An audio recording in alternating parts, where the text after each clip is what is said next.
Amici bellini, è successa un'intervista De Laurentiis che mi è sembrato molto sereno, molto pacato, e quindi noi analizziamo parola per parola perché ci piace. Cominciamo!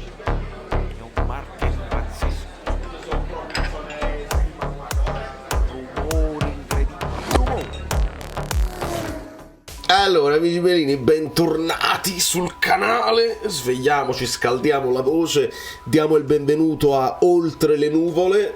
Tra i nuovi iscritti, lasciate i like. Vi ringrazio tantissimo per la vostra presenza come al solito.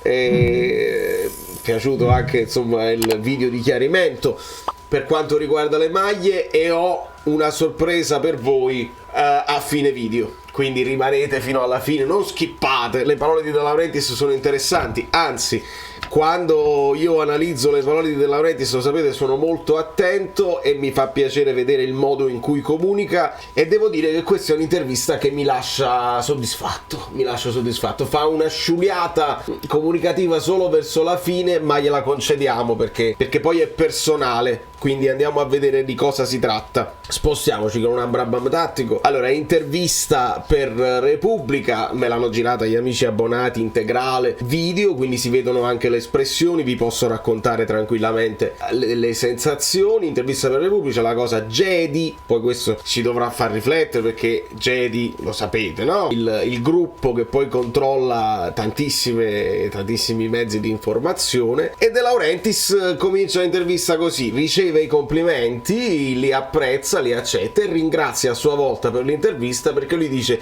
Repubblica, io ho un'affezione per Repubblica, sono affezionato a Repubblica, è un giornale importante. Ecco, già qua mi piace un po' di più rispetto a quando invece spara a zero contro tutti i giornali, contro tutti i personaggi, perché poi lo sai che chi controlla poi l'informazione può creare un meta-universo dove la realtà è un po' distorta.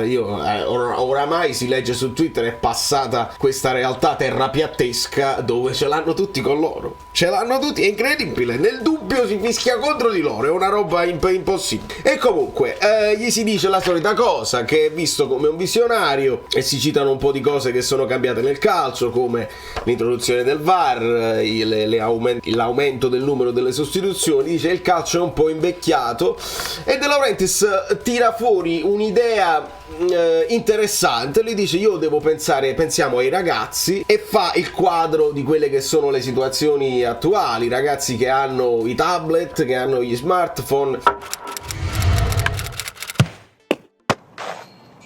E dice anche un pochino che è un po' colpa dei genitori, che alle volte si liberano dell'educazione dei ragazzi mettendoli davanti a uno schermetto. E a quel punto, visto che i ragazzi stanno sui tablet anche di notte, i videogiochi eccetera eccetera, lui dice: se noi partiamo dall'istruzione e a scuola un paio d'ore al mese facciamo parlare uno Spalletti, facciamo parlare un Ancelotti con dei video registrati, e ci parlano del calcio, ci spiegano anche i moduli, i ruoli, come si può analizzare una partita bellissima come quella della finale del mondiale, ecco che i ragazzi magari si appassionano, diventano esperti e possono essere i comunicatori del domani e possono parlare del calcio del domani, ed è molto interessante. Per quanto riguarda poi gli stadi, De Laurentiis ci dice che gli stadi sono oramai obsoleti. Ricordiamo la pista d'atletica che ti allontana, no? Fa l'esempio di Napoli e Roma, ti allontana dal calcio, ma io nello stadio voglio portarci le famiglie, voglio fare in modo che lo stadio sia un momento di aggregazione che può durare anche tutta la giornata, non solo il momento della partita. Io addirittura vorrei fare allo stadio matrimoni,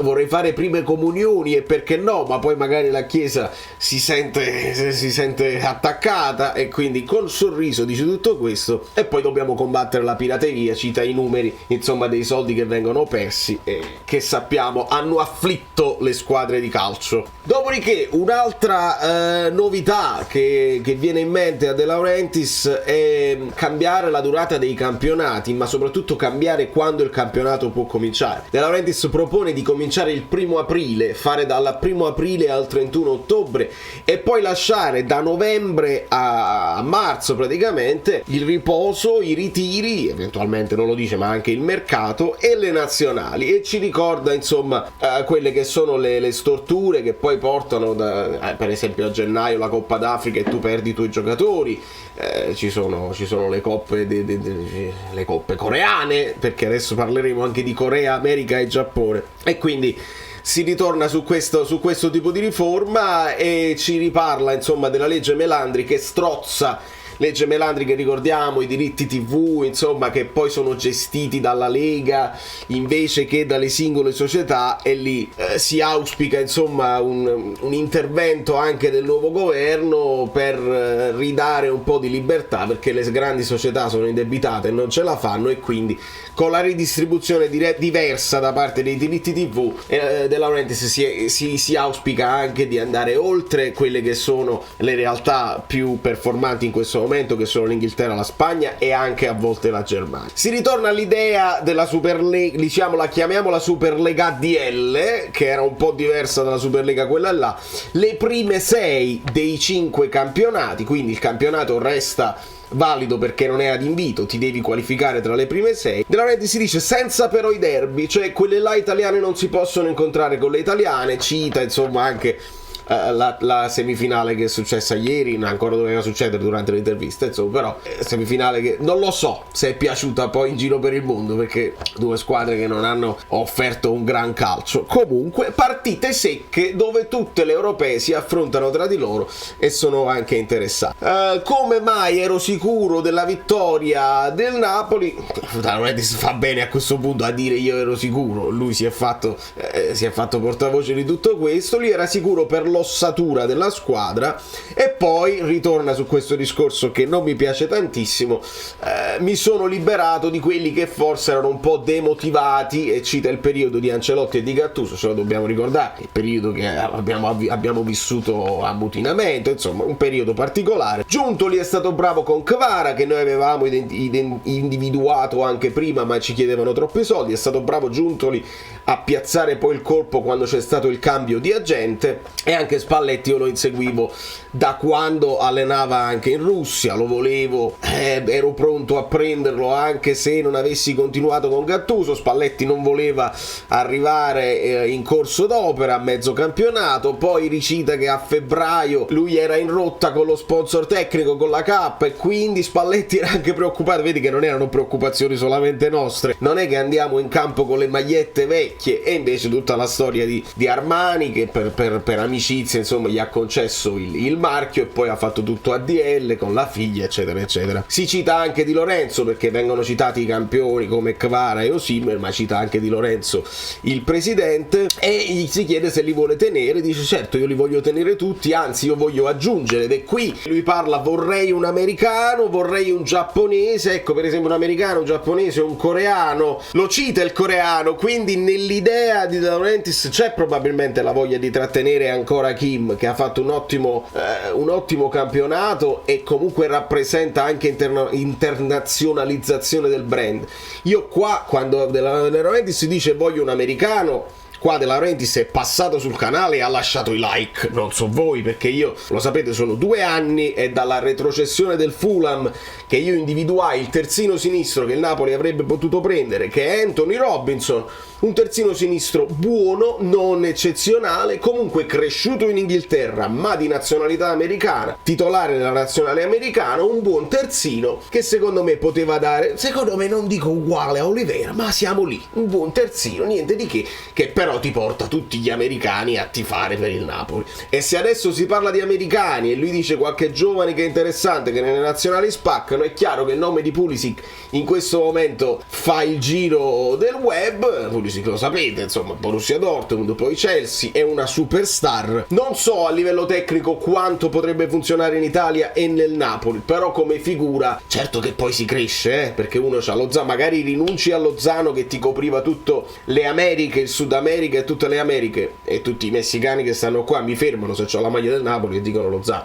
se ti prendi Pulisic, hai capito quante magliette del Napoli vendi? Gesù, Bono Vox, Bob Sinclair e tutti gli americani. Mica male, bravo ADL. E sul giapponese vi potete sbizzarrire nei commenti, Kamada, se ne parla di vari giapponesi interessanti. Il film sullo scudetto, come si fanno i film, si parte dall'idea, poi si sceglie il regista che deve sapere anche scrivere, poi si scelgono gli attori e poi ritorna sulle cifre della Laurentiis, su quando nel 2004 lui dice, adesso ha detto mi pare, vedi quando poi De Laurentiis lo siedi con giornalisti di un certo spessore, qua De Laurentiis è stato un pochino più accorto nel dire mi pare che ho portato degli assegni da 37 milioni, noi ce lo ricordiamo nelle ricostruzioni, l'assegno era di 31, poi un ulteriore sconto si è arrivato a 29,5 proprio perché ci hanno costretto a ripartire dalla Serie C senza strutture, e quindi vabbè, cioè, è chiaro che 8 milioni cambiano la storia di parecchie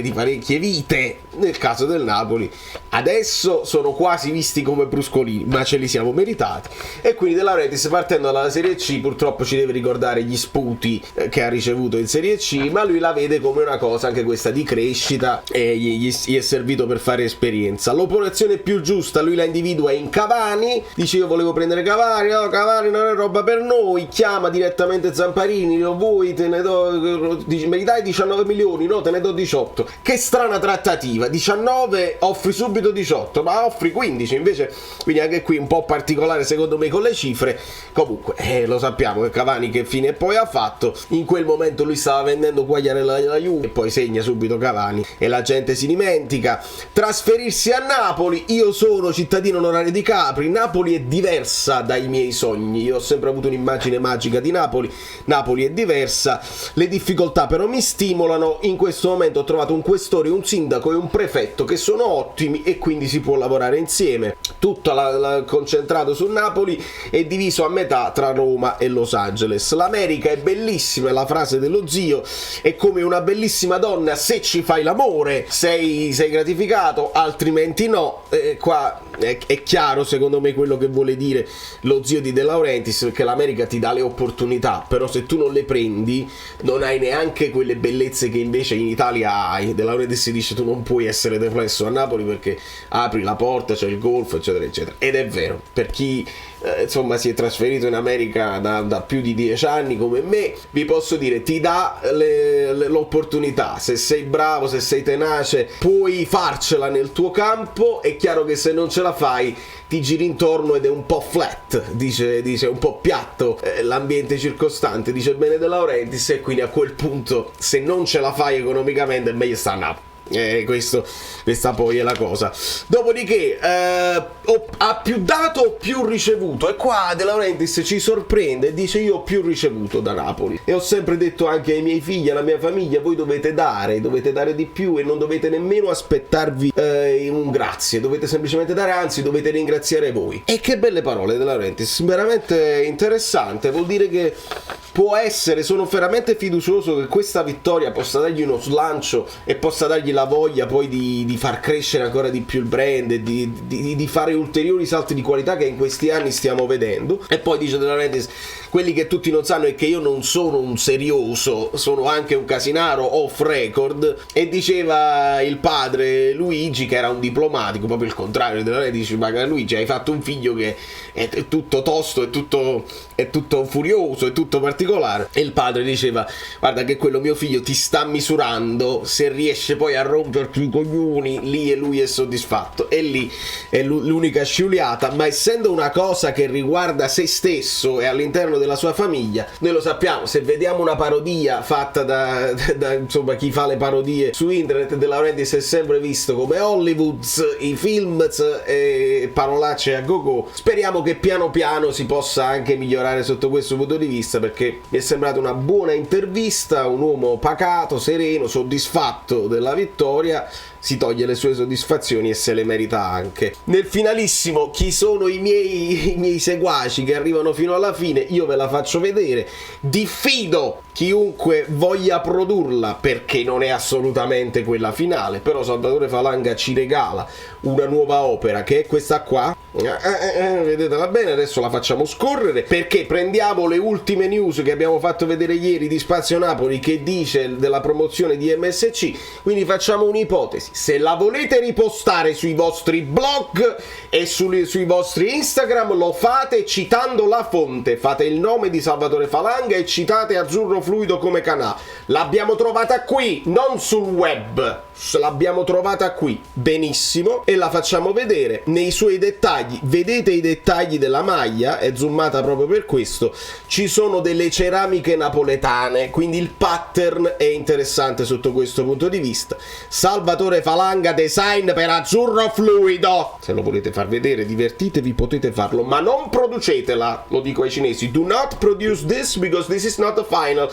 it's just a concept. Ed è bellissima, con il richiamo del tricolore sulle maglie, con la scritta AE7, con lo scudetto, con lo stemma del Napoli, con la patch della Serie A e con Amazon e con MSC Crociere, senza però la scritta Crociere sotto, perché così è più logica e graficamente più pleasant, più piacevole all'occhio, con, vedete, sempre le ceramiche che creano questo pattern bellissimo. Questa è l'idea per contrastare quella là della Coca-Cola che è già uscita, ma ce ne sono molte altre. C'è la azzurra che ha fatto Salvatore Falanga e c'è la blu, quindi io ve ne darò, Salvatore Falanga ce ne regala video dopo video e voi siete pronti e lasciate i like e vi iscrivete al canale Telegram. Da New York, Valerio Fluido è tutto, fatemi sapere nei commenti chi è l'americano e chi è il giapponese che vuole prendere ADL, vai!